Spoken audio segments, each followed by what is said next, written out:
Welcome back to IO. I'm your Bacon King, Johnny Rogers, and if you happen to be new here, we find the most interesting news stories on the internet and then make them more entertaining. So to never miss another story, click that subscribe button. Plus, you can follow us on everything: Instagram, Twitter, Facebook, we got it all. Also, make sure you stay all the way until the end because that's where I pick out some of your comments and read them for your viewing enjoyment. Who would have thought that our favorite childhood cereals were also out to get us? Well, this just in, sugar isn't the only reason you should be scared of eating your Cheerios in the morning. According to reports, companies such as Cheerios and Nature Valley products have continually been testing positive for trace amounts of glyphosate, which has for a long time been a very controversial herbicide that has shown to lead to an increased risk of cancer. The Environmental Working Group, which is directly linked to the organics industry, discovered that all of the 21 products that they tested in their study has shown to have levels of herbicide that's higher than what their scientists consider protective for a child's overall health. According to the official website of the Environmental Working Group, they said major food companies like General Mills continue to sell popular children's breakfast cereals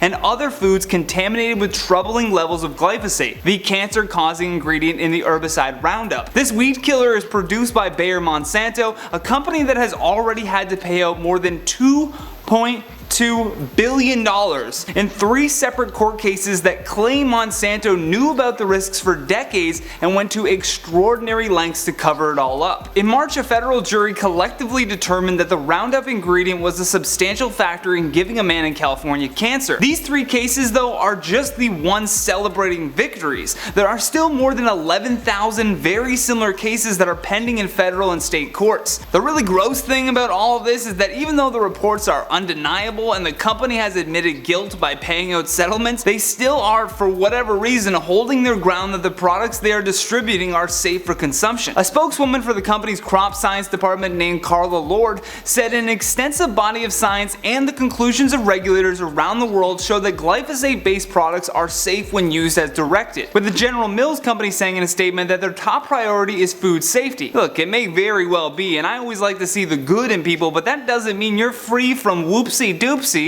Plus, have you ever checked a box of cereal before eating it and said to yourself, I wonder what the directed use of glyphosate is for my Cheerios? No, never. No one has never said that.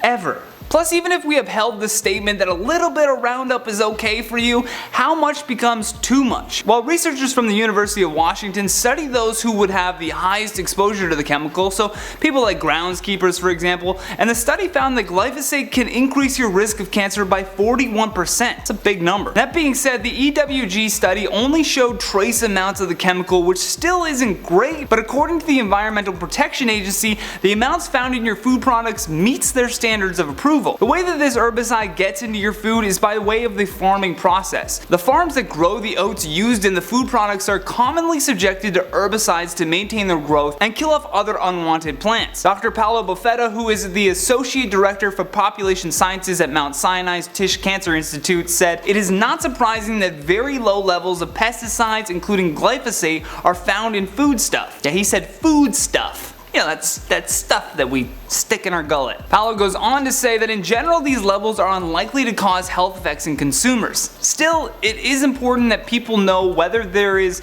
glyphosate or other chemicals in their food, even at very low levels. We want to get your thoughts on this story though. Will this make you rethink your breakfast choices? And think about it, like, I don't think I'm gonna eat cereal ever again after hearing this, even if they're like a little bit of pesticides good for you. It grosses me out. What about you guys? Let me know down in the comments below. And while you ponder that, let's jump into some of your comments from the video titled "Scientists Discover Weed from the Stone Age," which I realize it's not actually the Stone Age 2,500 years ago BCE. We got that, I saw your comments, but let's move on to some other ones. Dark Shadow says, "Weed is man's true best friend. It's definitely not your refrigerator's best friend, that's for sure." Charlie goes, "True." Liberty Naybauer says, "The Raptors, Johnny? Golden State all the way." This comment is life. It is so fun to read out after the Raptors won. Raptors win NBA Finals. We the North. Let's go Raptors, baby! Let's go! We the North! We the North! Agent 47 says, "I know when Johnny is hosting this because he's a pothead gamer." You got that right. Shout out to my boy Patrick. That's the real MVP of Pothead Gamers. Green Queen says, you are full of puns on this one, ain't ya? LOL, haven't laughed so hard in ages. Oh, thank you, Green Queen. I appreciate the kind words. Brown Sugar Baby says, he said pick out comment, I never get picked. Now you can say you've officially been picked. I saved the best for last. Thank you for watching Inform Overload, and if you enjoyed this video, then show us some love by tapping that like and subscribe button. Plus, for more videos like this one, all you gotta do is click that playlist on the side of the screen. From Inform Overload, I'm Johnny Rogers. Until next time, take care.